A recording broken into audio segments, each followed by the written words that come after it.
I lived in death for 10 days. I was on a training bike ride with my fellow teammates, headed for the 1988 Winter Olympics in Calgary. As we made our way up to the beautiful Blue Mountains west of Sydney, it was the perfect autumn day. We'd been on our bikes for around 5.5 hours when we got to the part of the ride that I loved, and that was the hills, because I loved the hills. I looked up to see the sun shining in my face, and then everything went black. Where was I? What was happening? My body was consumed by pain. I'd been hit by a speeding truck with only 10 minutes to go on the bike ride. I was airlifted from the scene of the accident. I'd broken my neck and my back in 6 places. My whole right side was ripped open and filled with gravel. My head was cut open across the front, lifted back, exposing the skull underneath. I had head injuries, I had internal injuries, and I had massive blood loss. For 10 days, I drifted between 2 dimensions. I was in the fight of my life. After 10 days, I made the choice to return to my body. And when I did, the massive internal bleeding miraculously stopped. The next question was whether I would walk again, because I was paralyzed from the waist down. I woke up in intensive care to the news that the operation had been a success, because at that point I had a little bit of movement in one of my big toes, and I thought, great, because I'm going to the Olympics. But then the doctor came over and said to me, matter-of-factly, Janine, the operation was a success, but the damage is permanent. There's central nervous system nerves and there is no cure. So although we think you may get some feeling back from the waist down, you will have internal injuries for the rest of your life. You will have to use a catheter, and if you walk again, it will be with calipers and a walking frame. You're going to have to rethink everything you do in your life, because you are never going to be able to do the things you did before. I was an athlete. My body was everything. If I couldn't do that, if I wasn't that, then who was I? After almost 6 months, it was time to leave the spinal ward. I was in a wheelchair and a plaster body cast. All I wanted to do was to go home and get my life back and learn how to walk. But the head nurse at the hospital had said, Janine, I want you to be ready, because when you get home, something is going to happen. She said, you're going to get depressed.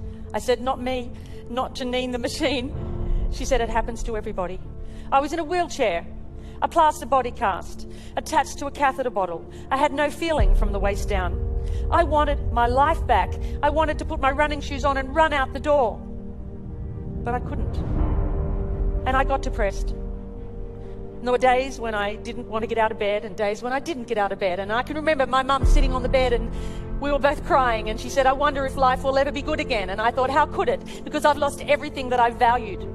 At home, sitting outside in my plaster body cast, an aeroplane flew over my house. And in that moment, my eyes and my mind were open. I stopped asking, why me? And I began to ask, why not me? And I looked up and I thought, well, that's it. If I can't walk, then I might as well fly. So weeks later, my mum and my friend Chris, they bought me a pair of baggy overalls and they drove me to the local airport, Bankstown Airport, and they carried me in. And I held onto the counter because I couldn't even stand on my own. I said, I'm here for my flying lesson. And they ran out the back to draw short straws. Oh my God. And this guy came out, Andrew. He said, hi, I'm going to take you flying. I said, great. So they put me in the car and they drove me down to the tarmac. And there on the tarmac was a red, white and blue airplane. I'd never seen anything so beautiful before. They lifted me up into the aircraft. They put me in the front seat. They did my seatbelt up. He got a clearance from the tower and he took off down the runway. And as the wheels lifted off the runway, I felt the most incredible sense of freedom.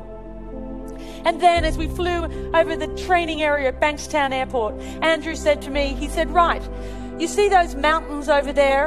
And I said, yes, as I looked towards the Blue Mountains west of Sydney, where my journey had begun. And he said, you take the controls and you head towards those mountains. And I did. And I was flying. And I knew right then that I was going to be a pilot. I didn't know how on earth I'd ever pass a medical, but that didn't matter because I had a dream and nothing was going to stop me. All I could do in the beginning was lie on the ground and lift my legs this far, maybe an inch, but it was better than nothing. And I practiced my walking as much as I could, and I went from the point of 2 people holding me up to 1 person holding me up, to the point where I could walk around the house holding onto the furniture as long as it wasn't too far apart. So while the doctors continued to put my body back together again, I went on with my theory study. And then amazingly, eventually, I passed my pilot's medical. And I had my bag of medication and catheters and my funny walk, and they would look at me and think, who is she kidding? She's never going to be able to do this. And sometimes I thought that too. But there was something inside of me that was burning so bright that said, don't stop. And eventually, I learned to fly. I went for my first solo, and I got my private pilot's license. And then I learned to navigate. I flew around Australia, and I got my unrestricted private pilot's license. And then I learned to fly in bad weather as well as fine weather, and I got my instrument rating. And then I got my commercial pilot's license. And then I got my instructor rating. And then I found myself at that same school where I'd gone for that very first flight, teaching other people how to fly. In just over 12 months after I'd left the spinal ward. I wasn't meant to live, I wasn't meant to walk, and I wasn't meant to fly. Our bodies may be limited, but it's our spirit that's unstoppable. I now know that it wasn't until I let go of who I thought I was that I had the freedom to create something completely new for my life.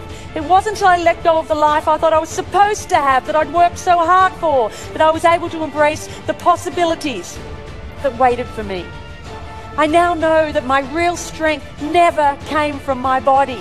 Unlike anything you can lose in life, the defiant human spirit remains steadfast. And of this I'm certain.